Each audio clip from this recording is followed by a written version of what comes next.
ప్రకృతిలో మీకు నచ్చిన వర్ణం మీ కళ్ళ ముందు ఉండాలని కోరుకుంటే అందుకు తిరుగులేని చాయిస్ ఒకటే, అదే టెక్నో పెయింట్స్. కట్టడం ఏదైనా కోరుకున్న రంగుల్ని కళ్ళ ముందు ఉంచుతుంది టెక్నో పెయింట్స్. ఇండియాలో మిగిలిన పెయింట్స్ కంపెనీలకు భిన్నంగా డైరెక్ట్ గా కంపెనీ నుంచే మ్యానుఫ్యాక్చరింగ్ అండ్ అప్లికేషన్ సేవలు అందిస్తున్నటువంటి ఒకే ఒక సంస్థ టెక్నో పెయింట్స్. అత్యుత్తమ ఉత్పత్తులు, తిరుగులేని సేవలతో టెక్నో పెయింట్స్ పాన్ ఇండియా లెవెల్లో విస్తరించేలా అడుగులు వేస్తోంది. రాబోయే 5 ఏళ్లలో అన్ని మెట్రో సిటీస్ లో techno paints sales and applications పూర్తి స్థాయిలో విస్తరించి నేషనల్ బ్రాండ్ గా ఎదిగే ప్లానింగ్ తో ముందుకెళ్తోంది. రీసెంట్ గా టెక్నో పెయింట్స్ యాన్యువల్ మీట్ అవాస హోటల్లో జరిగింది. సంస్థ యాజమాన్యం అలాగే సిబ్బంది పెద్ద సంఖ్యలో ఈ కార్యక్రమంలో పాల్గొన్నారు.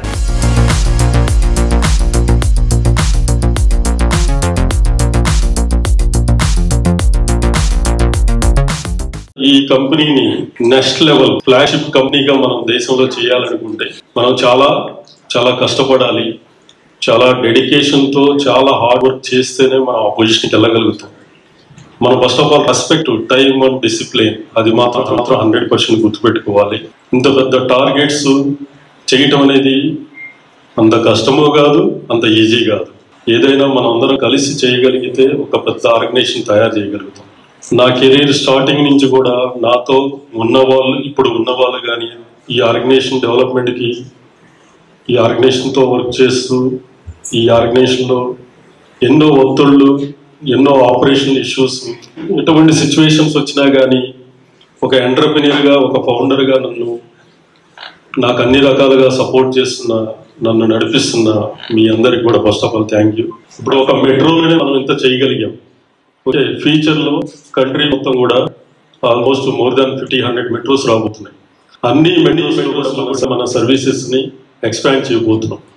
దానికి మీ అందరూ కూడా రెడీగా ఉండాలి. రియల్ ఎస్టేట్ ప్రాజెక్ట్స్ ప్లాట్ఫామ్ తయారు చేశాను. తర్వాత రీటైల్ వచ్చాక రీటైల్కి కూడా ఆ సెగ్మెంట్ కూడా యాడ్ చేస్తున్నాము. ఓకే, ఎక్కడ కూడా ఏ ఆపర్చునిటీని కూడా మనం వదులుకోలేదు. ఏ ఆపర్చునిటీని కూడా వదులుకుని ముందుకెళ్లాలన్న ఆలోచన ఏ రోజు లేదు.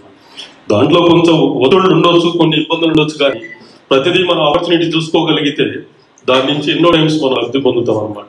అందరూ ఒక ఫ్యామిలీ, ఒక ఆర్గనైజేషన్లో కలిసి చేసి నెక్స్ట్ లెవెల్కి తీసుకెళ్లాలని మీ అందరి సపోర్ట్ చాలా అవసరం. 20 ఏళ్ల క్రితం ఏమి లేని హైదరాబాద్ ఇంత డెవలప్మెంట్ జరిగినప్పుడు మనమంతా కలిసి ఒక పెద్ద ఆర్గనైజేషన్ తయారు చేసుకోలేము.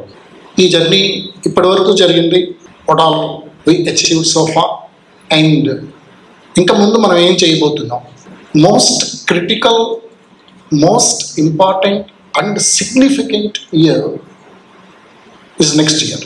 కనీసం ఒక 25 సంవత్సరాలకి సరిపడా పునాదిని, దిశానిర్దేశాన్ని, కమిట్మెంట్ని నిర్ణయించుకోబోతున్న సంవత్సరం నెక్స్ట్ ఇయర్. బహుశా దీనికి ఒక 100 సంవత్సరాల చరిత్ర రాసేటప్పుడు ఒక మైల్ స్టోన్ ఇయర్ ఏది అన్నప్పుడు దీన్ని లాంచ్ చేసిన ఇయర్ ఒకటి అయితే దాని సెకండ్ మైల్ స్టోన్ ఇయర్ రాబోయే 24-25.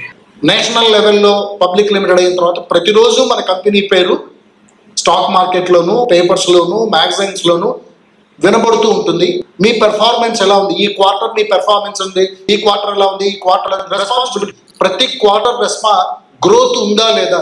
ఈ ఇయర్ ఈ కంపెనీ ఈ క్వార్టర్లో వీళ్ళ గ్రోత్ లేదు కాదు, అనుకున్నంత లేదు అని కూడా నెగిటివ్గా వస్తుంది, గుర్తుపెట్టుకోండి. So that kind of a very interesting group దీంట్లోకి ఎంటర్ అవుతున్నాం మేడం.